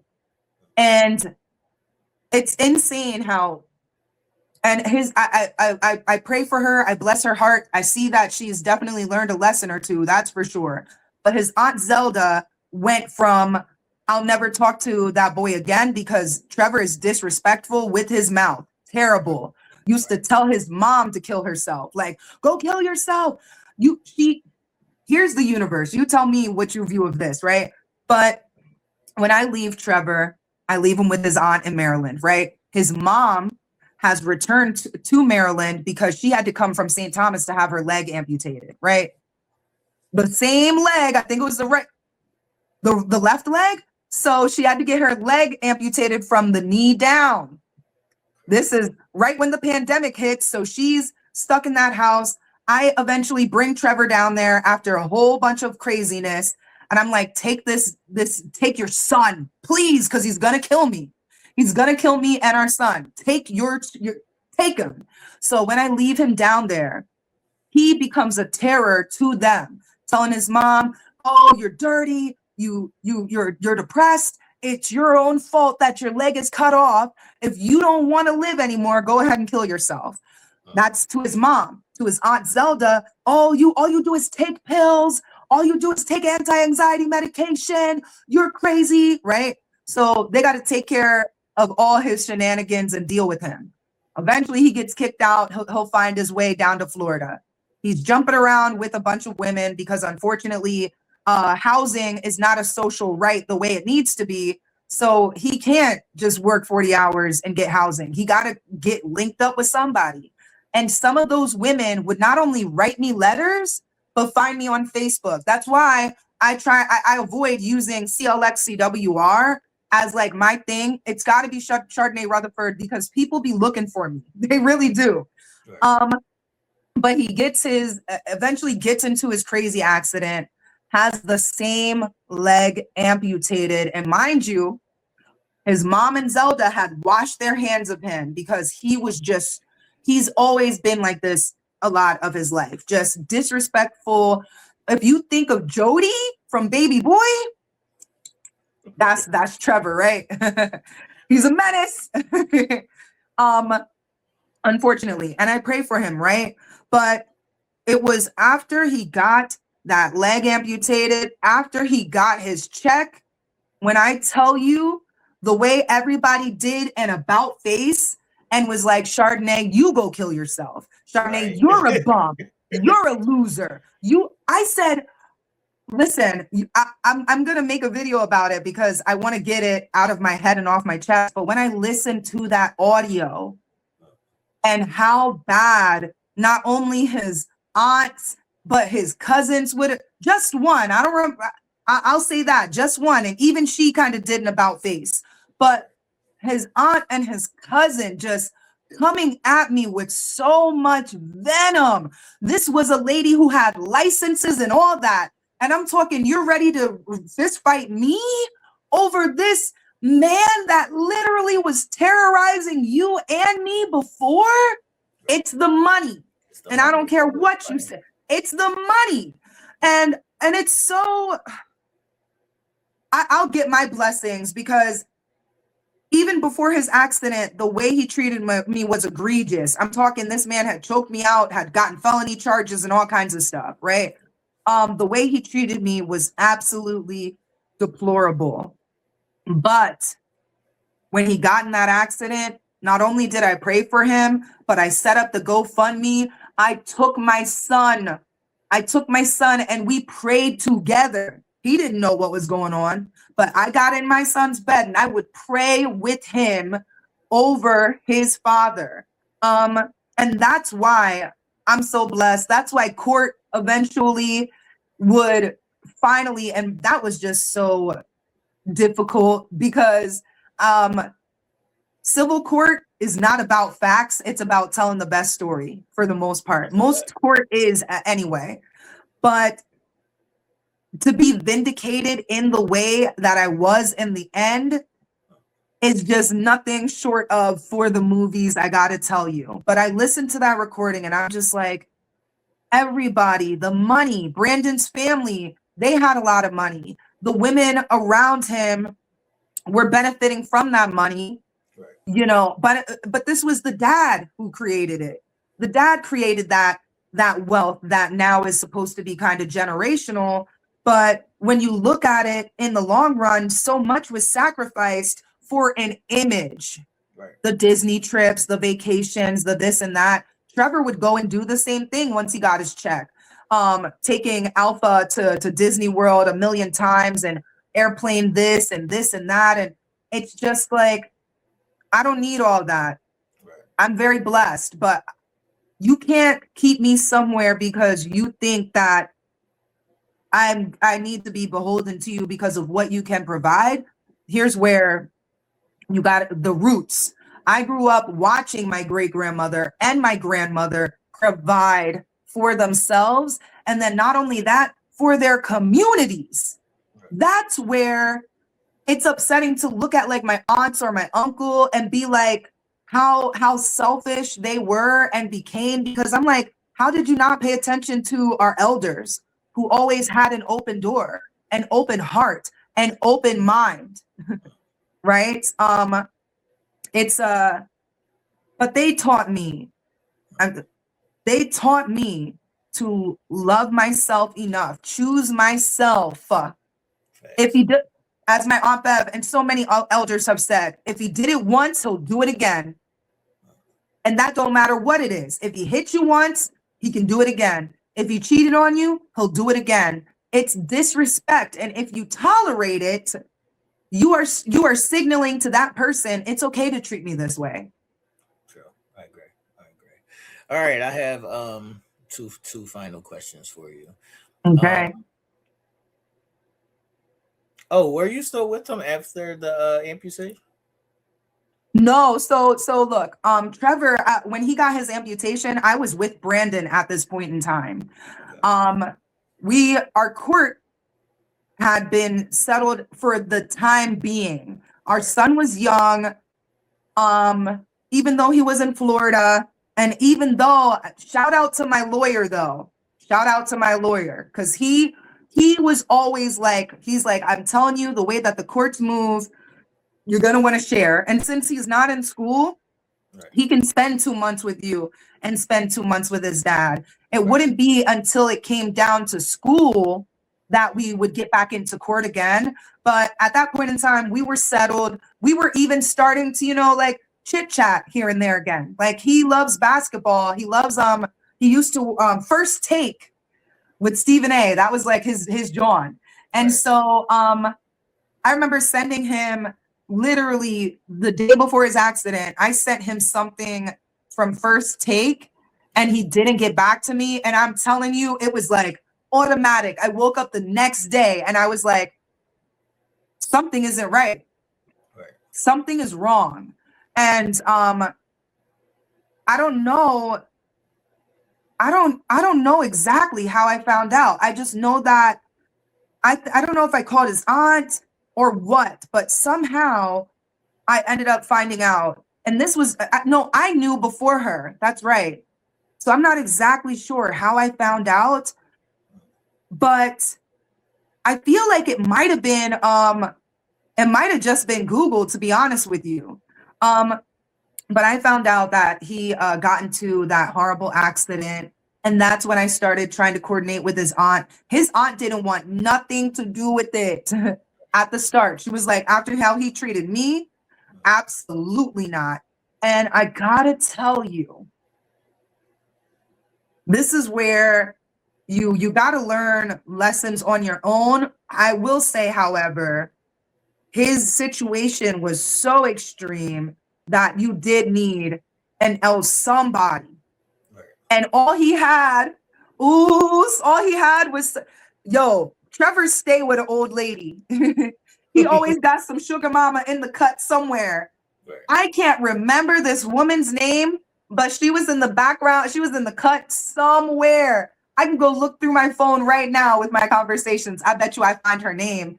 But I just remember laughing because when we were together, he was also talking to some old lady named Trish. And when he first disappeared with our son, I was on her ass because she worked in Maryland. And they said, oh, he went with her. I said, honey, you work at the McCormick factory nearby. I'll be there every day. I said, y'all, you just give me my son, please, because y'all are playing way too much. But yeah, I was with Brandon. And things were starting to be amicable. And that's the thing. I know how to forgive and let go. Okay. And I told Brandon when we first separated, I said, hey, don't get behind your parents and start treating me and doing all kinds of crazy things. He would, and they'd pay for it. They had to pay for 2 lawyers. God knows how much it cost them. One, I know he tried to get me to give him back $2,000 for one situation. And I was just like, if you take me back to court, the judge already told you to stop. But if you take me back to court, you're going to be paying me. You're not going to get that $2,000. I was making $25 an hour at that point in time. I was like, that for an 8-hour shift, if I got to miss it, because that's what's going to happen, you're going to pay for that. And he dropped it expeditiously. He said, hold up, maybe she's right. But yeah. Okay, I want you to speak to. You said your birthday was when again? It's December 27th, 1991. Okay, so you're A Capricorn. a famed Capricorn, as am I. Oh, are So you? yeah, mine's just January 15th. Okay. So how did you get into the spiritual part of it? Like how does the how explain to people how that comes together basically? Because I tell people all the time that you have to understand what it means to be the sign that you are. Uh, so they say that Capricorns are determined, hardworking. They can be stubborn, but they're leaders, right? Um, I will say, as far as like the spiritual element, I grew up in the church. I grew up, man, I want to say it was First Baptist in Conshohocken. It was on East 4th Street. I might not have the right name, but I know I was in that church so much. We were part of the chorus, the choir. I went to Bible study during the morning, like in the morning, Sunday. We went through vacation Bible study, all of that.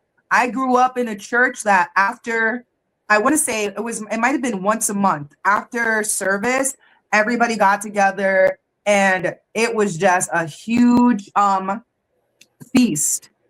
And so I grew up in a church just surrounded and draped in spirit, right?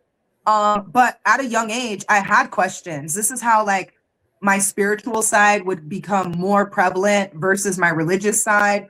But I remember asking, like, what happens to children in other countries who have never been exposed to Christianity a day in their lives? What happens to them? Are you telling me that they're just going to go to hell in a handbasket and that's it because they didn't know?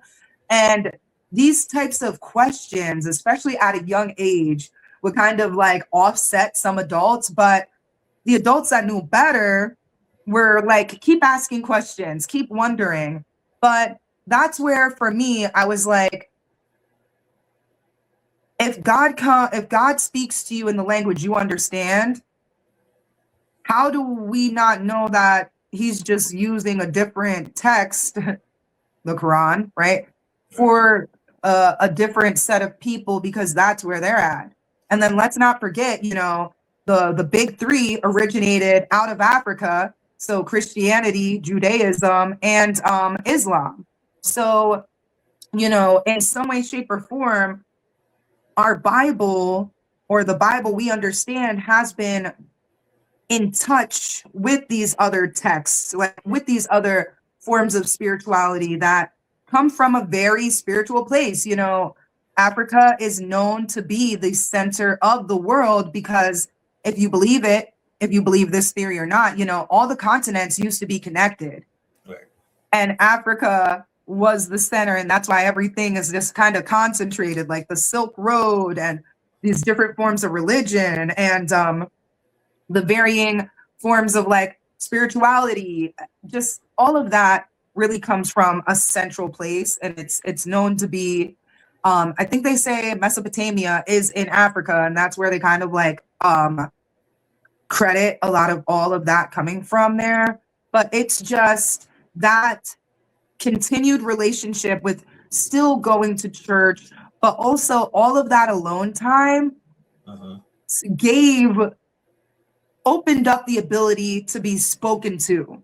And you can be spoken to on both ends, right? You can have the good spirits here encouraging you and telling you and uplifting you. And then you have the dark voice, the one that's telling you you're not enough, the one that's telling you, to go and smoke, go and steal, go and do this, go and do that. But I have to tell you, I've always had rose tinted lenses on almost all of my life. So it's given me this ability to not only listen to the positive more, but see the positive all around us, and that's like a huge blessing. And then it's just leaning into that, leaning into listening to spirit, staying still sometimes so that you can, so that spirit can catch up to you. Right. I agree with that because I always tell people all the time there's a million signs if you pay attention. Like if you So pay attention many. and you're observant, there's a lot of answers that will come to you through various ways, and you'll be able to Mhm. get different messages if you just chill and pay attention.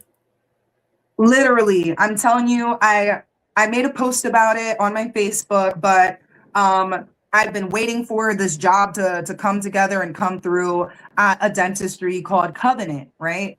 And as I called that day, they're like, "Oh my gosh, our boss is actually in here." Mind you, they kept telling me, keep calling," because there's a lot going on in our like with our business. So keep calling. So I called, they're like, "Oh my gosh, she's actually in. Can you get here today?" I said, "Absolutely, boom." But on my way driving to him, I look to my right, and it's a 18-wheeler, Mm, and it says Covenant.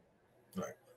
And I'm like, "Hold on, are you serious?" And on the back of it, it's like delivering, I think it said something to the effect of like delivering your goods and God's message, right? Right. But to see that, and then of course, I was given the job, I was given the exact parameters that I wanted and the money and all of that.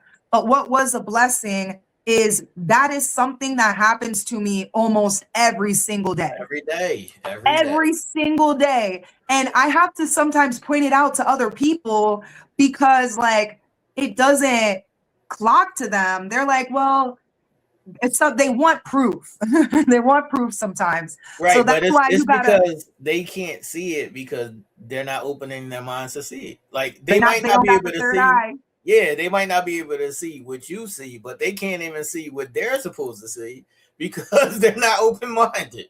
And then so many people are so closed off from spirit and source. And sometimes it's a choice, sometimes it's unintentional. But I gotta tell you, the moment that spirit speaks to you and you're just like, "I'm gonna listen," your eyes just like are renewed and you're like, "Hold up." Everything is so connected, it's not even funny, okay? Um, and I've got to tell you, it's like 4 years ago, I started this journey. I left Shippensburg, and I had to follow spirit in order to effectively end up back here, right? But when I first left, I had the idea of doing Mama's Mobile Mentorship. I said, I need to do something to help other women like me who need a friend. Because as I was stating earlier, going through all of this without any parental figures, one, pat on the back for me. I don't want to Yeah, take too much pride in it because I do. I want to take all the pride I can, but I you also should. want to recognize that I was never alone because spirit was always with me. And then spirit always delivered another individual. Because I tell you, it might not have been the person that I expected or I hoped it was, but spirit always sent somebody else to stand beside me physically. Spirit was always there internally and all around. But you do need that person to be there with you physically. You're in court and you're all alone. Yeah, Shout out to my friend Michelle, because I tell you, she was like, "I just don't want them to see you alone." facts. You want to know why? Because they'll see that as vulnerability, as weakness. But I'll say this, They shout see that out. as you're the problem. So that's Mhm. why nobody's here with you. And it's like, no, y'all don't even get the whole story. Like, They don't, but I'll tell you this much. The judge in my case against Brandon, his name was Judge Guido. And when I tell you, that man was like, he saw through and beyond this family. He was like, "Y'all don't got anything better to do than to keep bothering this woman." Like, I'll finish with this because I think it was just so insane. But I'll do anything. I'll do anything for my kids. They didn't ask to be here. I brought them here. They didn't ask to be here. I made choices. Now they're here. But I had to go and get my son from Florida because it was now my 2-month time. He wasn't in school yet. So I had to go to Florida. I caught a bus, a train, an airplane, and then all of that in reverse, right? So in court, I gotta tell you, this was crazy to me because I've effectively got my paralegal certificate, but when I tell you, I'm not sure what the strategy was. In fact, here's what it is. The lawyer was just listening to whatever the family said and was pushing and was like, fine, I'll say that in court. But we're in court and she's like, so Your Honor, I just want to show you this Facebook post that she made. And my Facebook post was like basically championing myself. Like I'll do anything for my kids. I caught a bus, a train, and a plane. Stop making excuses, right? So she presents this to the judge, and the judge is like, what do you want me to do with this? And she was like, so basically she's not stable because she doesn't have a car. And he was like, hold on. Where was her son at? And she was like, he was in Florida. He was like, what, how is she going to get down there? Right? How is she going to get down there? And she's like, well, Your Honor, she doesn't have transportation. I'm telling you, the judge was like, enough. I don't want to hear anything else about transportation. Right.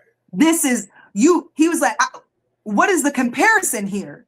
This child is in Florida.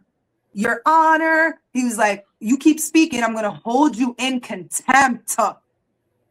This is ridiculous. And to wrap that up, the next hearing, when we had to fight for our daughter, that lawyer tried to bring up the same thing. And the judge was like, oh, since it's such a big issue, now you got to pick up and drop off those kids. Since you guys are so upset she doesn't have a car, right? Right. Well, guess what? You can make sure they're completely safe. You got to bring them and drop them off then now. How about that? And I know they weren't expecting that. I know they weren't expecting to be defeated in court the way they were. But that judge was like, I don't care what money you got. The charges they pressed against me. Yeah, I'd eventually, get a misdemeanor for that. But even that judge knew then. He was like, you guys are trying to charge her for some old stuff. Right. Y'all are trying to leverage that against her. I don't want to hear about it. Oh, Your Honor, I don't want to hear about it. That man saw through. And I got to tell you, thank God, Judge Guido, I hope you're getting all the good things in life that you deserve right now. I hope your kids are not causing you no headaches or nothing, all right? I hope that Judge Guido is out there Harlem shaking right now, enjoying the holiday weekend, okay? Because when I tell you, the judge for my son, I had to get a lawyer to get him to shake him up and be like, you're getting played. And even that would end amicably eventually. Like the judge was like, whoops, my bad. Whoops. He was like, whoops, I made a little oopsie, but forgive me. And I do, there's so much more to that. But I'll just say in closing, I am so blessed because somebody somewhere at all times, I just was never left alone. Somebody was always popping up because Spirit was like, let me deliver her to you. You need a friend. That's why, here's my true wrap up. That's why after those 4 years, now I'm in the position to go. I'm getting my certified peer specialist certificate so that I can be the friend, the mentor, the mother for other people who are going through these things and these systems, but they just need that additional pillar to prop them up. Everybody needs a friend. And I am so blessed that Spirit and the universe was always sending me a friend in a variety of shapes, forms, and ages too. I'm very blessed. You need that. Everybody needs that. Everybody needs yes. that. Would you give them your YouTube so they could pull up your YouTube and all that? Sure. So my YouTube, it's youtube.com/CLXCWR. You can always just look me up in YouTube, Chardonnay Rutherford. Me and my videos are more than likely going to pop up. And then you can also follow me on my Facebook if you'd like to. I do more up-to-date stuff on there. I need to take some of my lives and archive them on my YouTube, but I'm on my Facebook, and if you send me a friend request, I will more than likely get to it. I've got like 600 right now, so it's like a little crazy. But all of these people want a friend, right? And I only say that because there's a little drama with people who try to add you as a friend, and then they're like, "Oh, well, I'm following you, but you don't want me to be your friend? Why not?" Right, right. And I'm like, you know what? I can understand where that's a little sideways. So yeah, you can be my friend. I'm not mad at it. I want to say that I've been following some of your stuff, and I saw that you apologized for a post that you had made and deleted, and then you went back and said I wasn't really wrong, but I didn't have to do that. Yeah. So I'm glad that you took your own accountability in that, and I think that shows to your overall character. Thank you. I do think that when you try to weaponize your creations, and that's what I tried to do. I was jealous. I'm jealous of this other person that, my bisexual baddie was involved with. And, I did. I said sorry to them, but I also recognized that, hey, the video I made was the truth, my truth. And so we can apologize for our actions and behaviors, but one should be careful with deleting your stories and your journals, your records, your history. Because even if you are wrong, you get to go back, look, reflect, and grow. And what I want to demonstrate to people is that not only is it okay to make mistakes, that's why I don't edit most of what I create, because we make mistakes. I don't want somebody thinking that somehow in one take I magically read an entire, page of scripture without making a mistake. No, we are human. So I want you to see the mistakes so that you're comfortable in making them yourself, and then realizing when it's a mistake or a trespass against somebody else, say sorry, and then move forward being better. Because a big thing we need to make sure we refrain from is continuously punishing ourselves for our own misdeeds. Okay. Yes. Everybody makes mistakes. Don't sit at the foot of the devil and say, I'm so terrible, I'm horrible, I'm wrong. You're going to put yourself in your own hell. And here's the thing that I think is crazy. When you put yourself in, like, I'm terrible, I'm this, I'm that, I don't even think the devil is some other entity. It's you. It is your shadow self holding you hostage. And so that's why we are complex individuals, good and bad. But you let that bad side take a hold and change how you think and feel about yourself, you get into a dangerous position. If we're willing to forgive people for what they've done to us, we need to be willing to forgive ourselves for what we've done to other people. That's a fact. All right, I'll wrap this up by asking you: did you know about the bisexualness beforehand, or is that something Is that a thing that you're cool with? So I knew about that, and it doesn't bother me, because here's the thing: at the end of the day, I'm not sitting here investigating your entire sexual history, right? I don't want somebody investigating mine. It's not like I got mad bodies in the closet, but even that is something we need to step away from, because I feel like having people tell you about their entire sexual history feels, let's evaluate that. Why are you doing that? What is it? Are you trying to evaluate their self-worth, or what are you getting from that? So it didn't bother me at all that he was bisexual. I was bothered that the other person he was involved with was never a trans woman.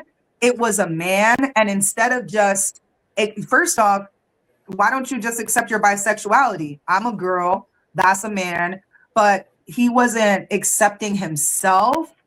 And so he said it was a trans woman. And I feel like that was intentional because now there's this competition, this friction, this energy. I'll share this. I don't even think I shared it in the longer story time, but it didn't pop up until I was scrolling through my videos on my phone.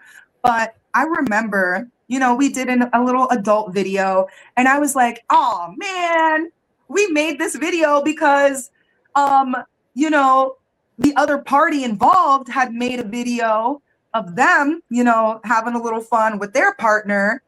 And we made a video to make them jealous. Right. And when I remembered that, I said, man, this nigga was playing around way too fucking much because hold on. And that's when I was like, you know what? It's okay. It is what it is. It is what it is. But, between intentionally making that person a woman and then also we're competing. There was always a form of competition ever since he mentioned the person. But, I recognize that situation is what it is. I'm not worried about any of their sexualities. I identify as a straight woman, but, at the end of the day, I think as an adult, you can do what you want to with other consenting adults. And you need to be comfortable in your own skin. My friend wasn't comfortable in his own skin and he wasn't out in his own identity. That's also why I'm like, if we just all identify as human and then everything comes after that, I feel like it's better because I felt like he was so conflicted with his bisexual label that it's like, when he could have just been Craig, a man who loves who he loves. Boom. But, that's the danger of putting yourself into boxes and stuff. And a follow-up question might be, would I date a bisexual man again? I don't mind. Like, I don't mind what people are up to. Just don't play in my face and then don't create smoke where there's not a fire, because then I got to kick doors in and now I'm setting shit down. Everything is on fire because you done created smoke. I don't see no drama, but now I'm involved and now I'm upset. And now, burn it down. Because why would you play straight to hell? Not him, but the situation, straight to hell. And as far as I'm concerned, or as far as I know, he's not talking to me. He's not talking to the other party.